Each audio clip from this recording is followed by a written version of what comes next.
रायबाजी जाधव. धन्यवाद सर.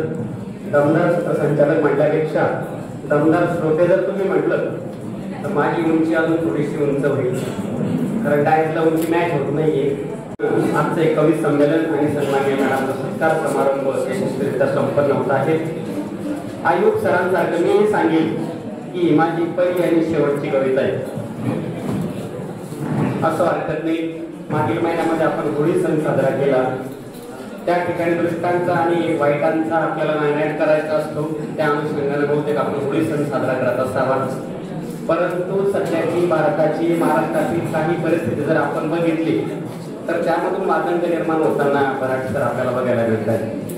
तर बघा, कालही त्यांनी आपल्या शब्दांनीच पेटवली होळी, कालही त्यांनी आपल्या शब्दांनीच पेटवली होळी, आजही तेच करत आहेत, उद्याही कदाचित ते तेच करतील, आपल्या शब्दांनी पेटवतील होळी.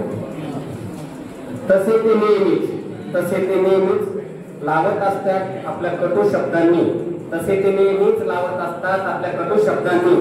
मनामनात घराघरात राज्यात आग, मनामनात घराघरात राज्यात आग.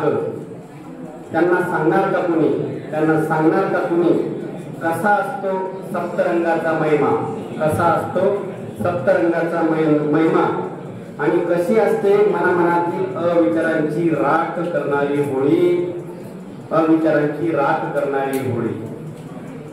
समाजाच्या भल्यासाठी हवी आहे, समाजाच्या भल्यासाठी हवी आहे सदविचारांचे सप्तरंग आणि मतभेदांना नष्ट करणारी होळी, मतभेदांना नष्ट करणारी होळी. धन्यवाद.